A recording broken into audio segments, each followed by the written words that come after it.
विचारांचे व्यासपीठ असलेले न्यूज लाईव्ह चंदगड या लोकप्रिय यूट्यूब चॅनेलला लाईक करा, सबस्क्राईब करा आणि शेअर करा.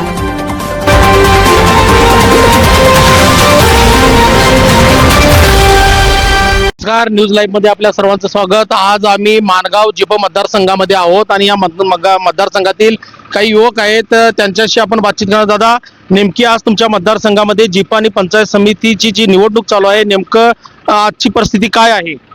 काय झालं, प्रथमतः मी अजितदादांना पहिल्यांदा भावपूर्ण श्रद्धांजली अर्पण करतो.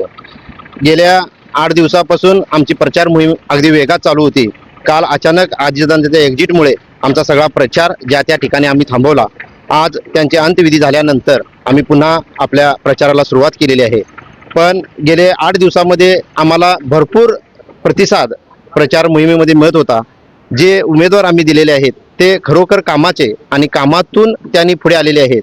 गेले 5 वर्ष कलापानांनी आपल्या मतदारसंघामध्ये जवळजवळ नागनवाडीपासून ते खालच्या राजगुडीपर्यंत बराचसा विकास या मतदारसंघामध्ये केल्यामुळे त्यांची ओळखीचा फायदा, त्यांच्या असणारा त्यांचा समाजामधला वावर, लोकांमधला असलेला त्यांचा संवाद, या सगळ्या गोष्टींना आम्हाला बऱ्यापैकी या भागामध्ये प्रतिसाद मिळत आहे. त्याचबरोबर या ठिकाणचेच या विभागातले रामपूरचे उमेदवार विलास नाईक सर हेही ह्या ठिकाणी बरेच दिवसापासून आपलं काम या ठिकाणी करत आहेत. या गेल्या 20 खेड्यामध्ये त्यांचं कंटिन्यू सार्वजनिक असू देत, कुणाचं वैयक्तिक असू देत, सतत त्यांनी कामामध्ये या ठिकाणी सहकार्य केलेलं आहे आणि त्यांच्या सहकार्याने त्यांच्या केलेल्या कामाची आज आपण फिरते वेळी आम्हाला दिसते, त्यांचं पोचपावती आम्हाला मिळत आहे.